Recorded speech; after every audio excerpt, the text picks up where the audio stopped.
My name is Kelly, and my life was forever changed when my husband Jerry abandoned me with his ailing parents and embarked on a 2-year vacation. Little did I know that he would show up only to claim his inheritance.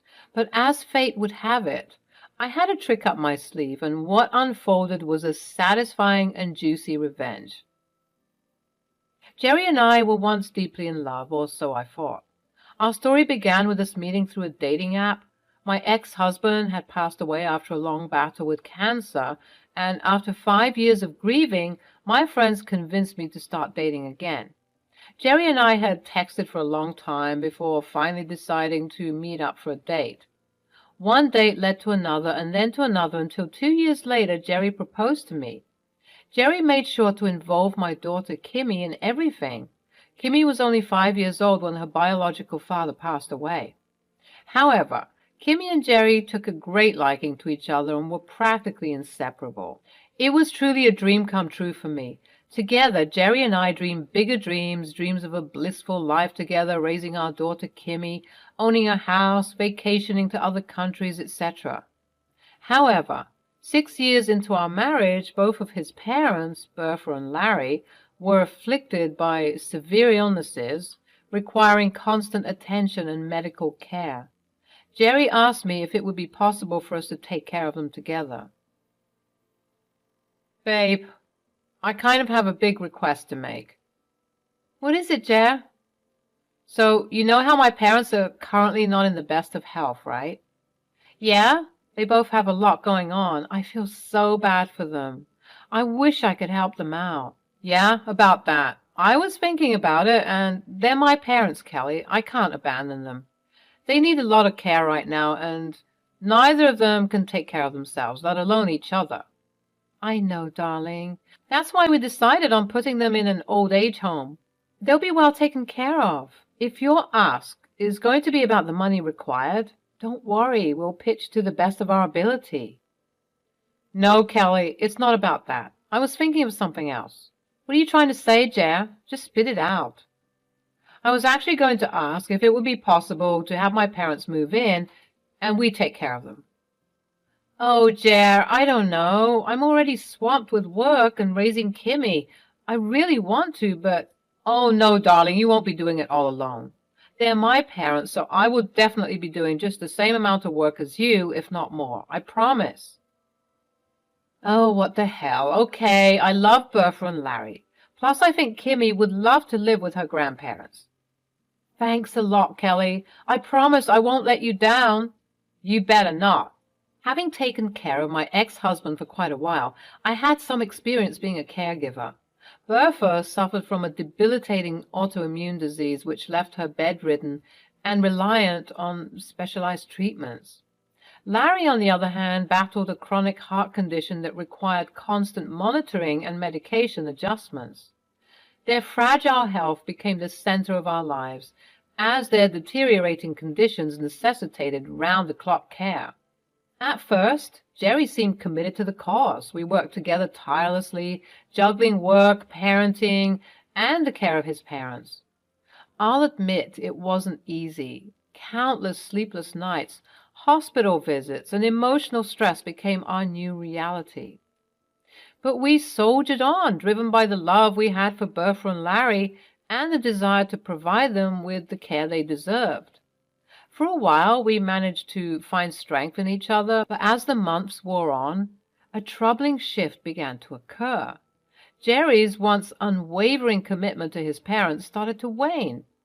It started with missed doctor's appointments, excuses of being too busy, and a growing disinterest in their well-being. I could see the strain that this put on Bertha and Larry, and I felt my heart breaking for them.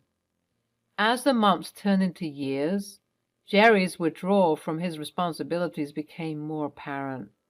He began spending more time away, claiming business trips and other obligations that conveniently kept him from being present. The burden fell heavily on my shoulders as I tried to balance work, parenting, and the increasing needs of his parents. Amid the chaos, I could see the toll it took on Bertha and Larry. Their faces mirrored a sense of disappointment as the son they had raised seemed to be slipping away. Their health continued to deteriorate, and their need for care only intensified. Yet Jerry seemed more preoccupied with his own pursuits, detached from the pain and suffering that surrounded him. 2 years into being his parents' caregivers, Jerry told us that he would be away on another business trip for 2 weeks. A huge argument between Jerry and Kimmy and I ensued. "Jerry, how can you just leave us like this? Your parents need us and you're walking out the door without a care in the world?" "Oh, here we go again, always making it seem like I'm the bad guy. I have important work to attend to. Kelly, it's not like I'm abandoning them forever." "Dad, you can't just keep leaving us like this. Grandma and Grandpa need us and you're never here. It's not fair." "You think I don't know that? Do you think I enjoy being away? I have responsibilities too, you know. I can't always drop everything just because they're sick." "Responsibilities? What responsibilities, Jerry? You've been absent for months. Your parents are suffering. And you're nowhere to be found. It's like you don't even care anymore." "Don't you dare accuse me of not caring. I'm doing the best I can to balance everything. I have a career to maintain, and it's not easy juggling it all." "It's not about juggling, Dad. It's about being there for your own family. We need you.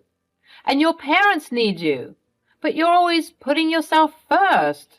"That's not fair, Kimmy. I'm doing this for all of us to provide a better life. Can't you see that?" "A better life? Is that what you call leaving your parents when they need us the most? You're abandoning them, Jerry, and it's tearing our family apart." "Maybe if you took better care of them, I wouldn't have to constantly be the one to step in. You're always making me out to be the villain, but you're not perfect either." "That's not true, Dad. Mom has been taking care of Grandma and Grandpa all by herself. She's been doing everything she can to make sure they're comfortable." "Kimmy's right, Jerry. I've been doing everything in my power to care for your parents. I've sacrificed so much for them, and I thought you would be by my side." "Well, maybe I've had enough of sacrificing. Maybe I'm tired of putting their needs before my own.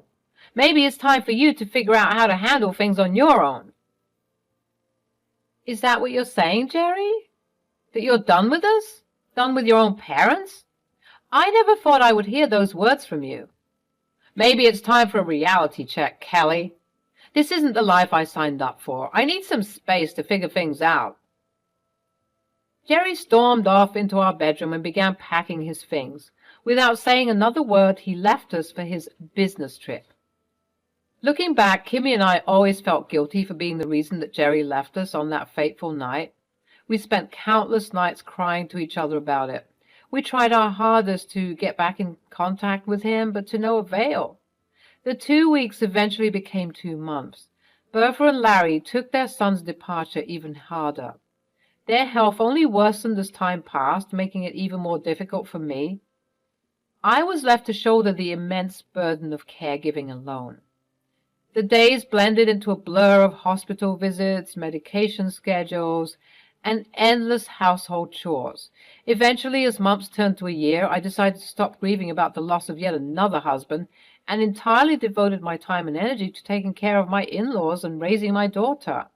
It got harder trying to balance it all alone. I often went nights without any sleep or rest. But despite the overwhelming weight on my shoulders, I refused to let any bitterness consume me. My love for Bertha and Larry and my dedication to ensuring their comfort drove me forward. With Jerry's absence, I found solace in my role as the pillar of strength for Bertha, Larry, and Kimmy. Days turned into nights and nights into months. I became well-versed in administering medications, handling medical equipment, and organizing a meticulous care routine. Bertha and Larry began to rely on me, not just as a daughter-in-law, but as their primary caregiver. While it was an exhausting journey, the bond between us grew stronger as they recognized my unwavering commitment to their care. Through it all, Kimmy stood by my side.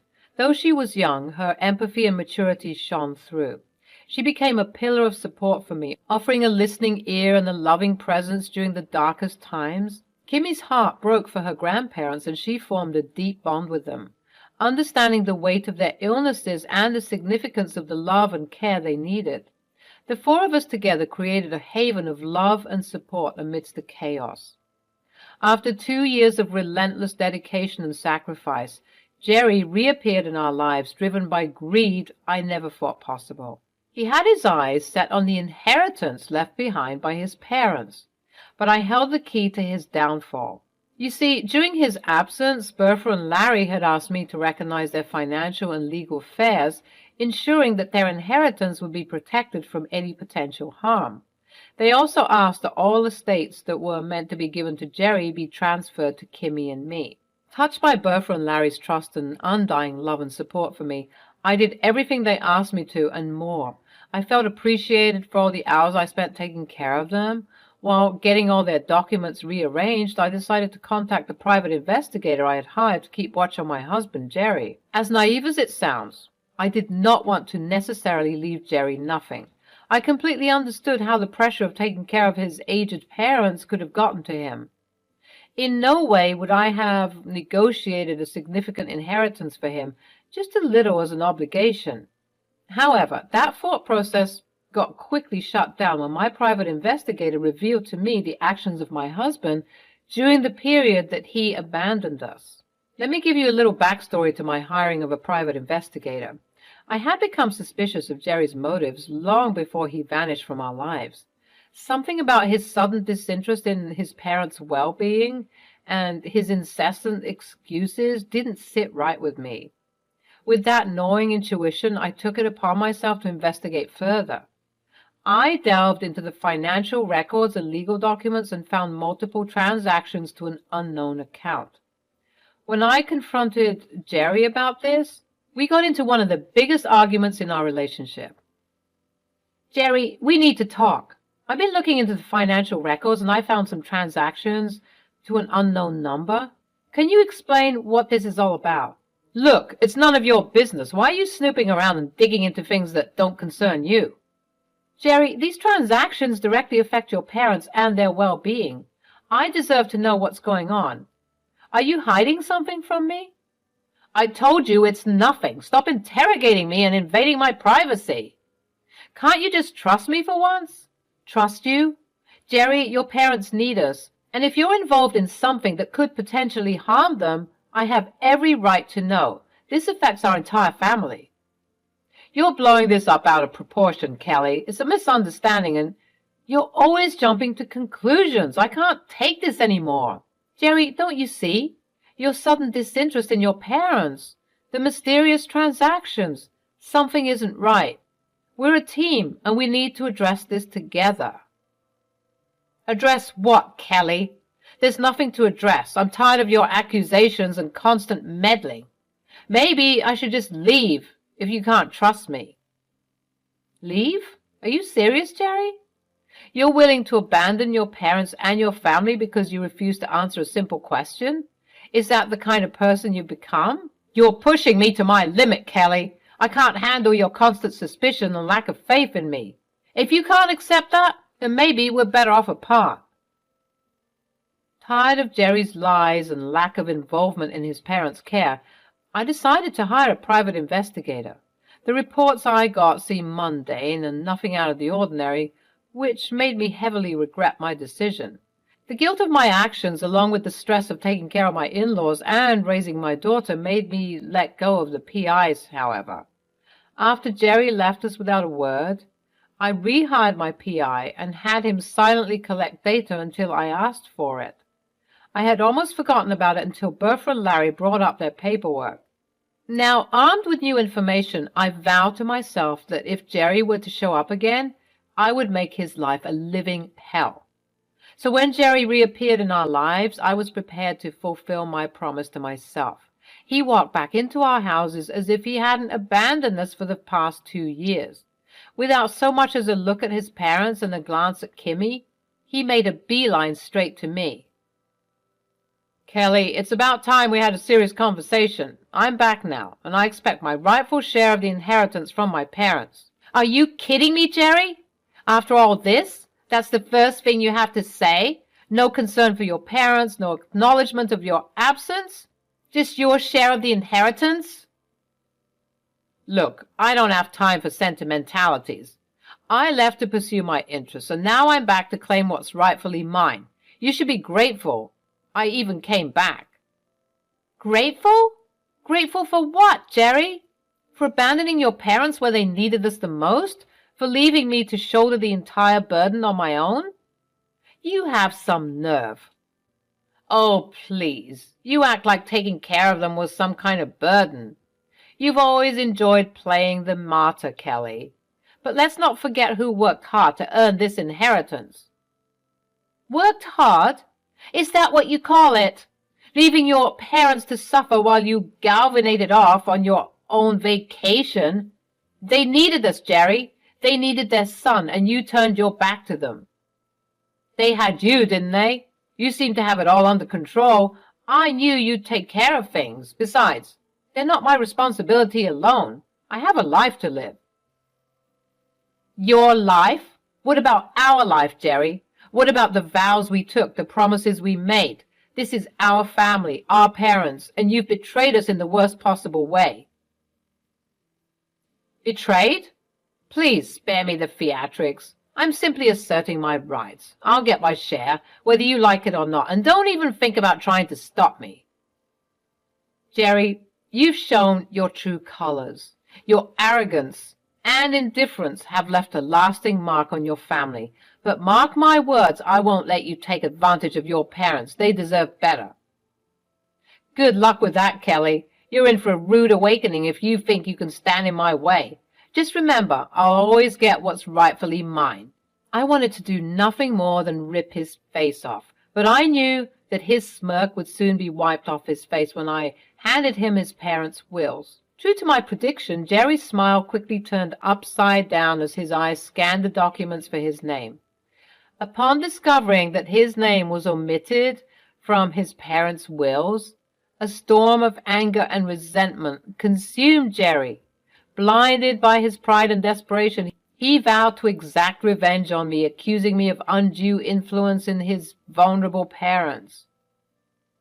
I never revealed the huge ace I had up my sleeve, the reason for his abandonment. With a calm voice, I asked him to leave our home, and so he stormed out. It wasn't shocking that Jerry decided to sue me in court. It was a move that was expected from a man who was trying desperately to regain control of a situation that had gotten out of his control and mend his shattered ego. He made false accusations, but they were meant to damage my reputation and portray himself as the victim in a twisted story. Therefore, the trial, Jerry's words, were dripping with poisonous accusations. To back up his victimhood narrative, he distorted the facts and painted a false picture. His dramatic performance was intended to sway the judge and jury by winning over their compassion while skewing their verdict. The truth, however, could not be hidden within the walls of the courtroom. The evidence I presented demonstrated my unwavering commitment to Bertha and Larry's well-being. Witness testimony, medical records, and financial records reveal the countless hours spent caring for their needs, ensuring their comfort, protecting their ears. The tide began to turn as the weight of my commitment and sincerity became apparent. Jerry's lies brought to unravel, revealing the hollows of his claims. Even baseless accusation crumbled under scrutiny, leaving him grasping at straws. However, I wasn't done yet. I wasn't satisfied with winning the case like this. I wanted Jerry to suffer. When the time came for me to take a stand and speak the truth, I decided to reveal what I had learned through my private investigator. With a calm yet resolute voice, I recounted the events that had unfolded during his 2-year vacation. I revealed the countless hours I spent caring for his ailing parents, the sleepless nights spent by the side, and the sacrifices I had made to ensure their well-being. I painted a vivid picture of his negligence, highlighting his abuse during their most vulnerable moments. And then I dropped a bombshell. I revealed the hidden truth behind his departure. It wasn't just about a vacation or work obligations. No, Jerry had left us for another woman. He had abandoned his family, shattering our lives with his selfish desires. Jerry's lawyer tried to argue that what I was saying was made up. However, my lawyer presented the court with all the evidence. Text messages, emails, photos, credit cards, you name it. I had it all. Jerry was all dumbfounded, not knowing how to react now that his entire truth was laid bare for the world to see.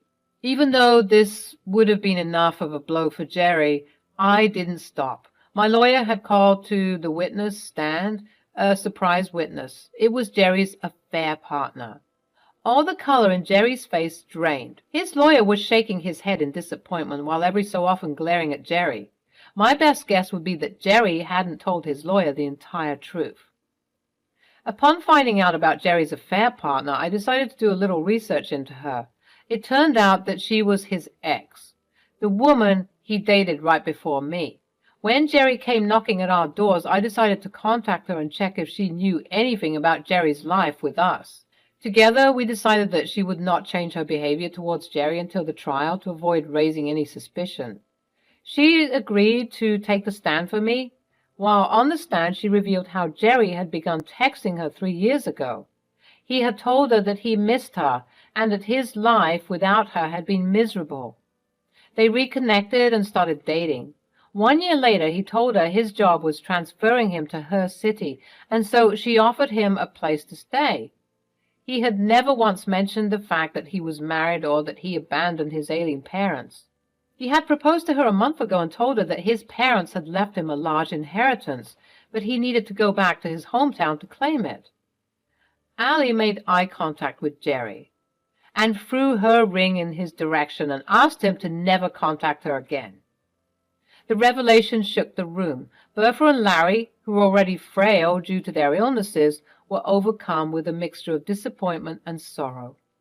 Jerry had been raised to be more than this, but he had proved to be nothing more than a heartless opportunist.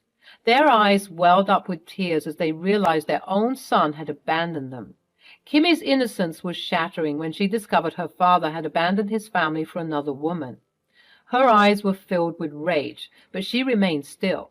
Jerry tried to defend himself now that he was exposed, but his words fell on deaf ears. The evidence was too overwhelming. He had gambled away the love and trust of his family, and now he would face the consequences. The judge weighed the facts before delivering a verdict that would seal Jerry's fate. The judge ruled in favor of Bertha and Larry, recognizing the years of care and dedication I had poured into their lives. Jerry's inheritance, once thought to be his birthright, was rightfully denied. The sweet taste of victory washed over me as I realized that I had not only protected my in-laws' legacy, but also exposed Jerry for the fraud he was. It was a fight for justice and the protection of the ones I loved. Jerry had no choice but to face the reality of his greed and deceit. The taste of victory was bittersweet, knowing that our lives would forever be shaped by this tumultuous chapter. So here I am, sharing my tale with you to remind you that even in the face of heartbreak, betrayal, and seemingly insurmountable odds, justice can prevail. Revenge can be a dish best served cold while being backed up by love and unconditional support.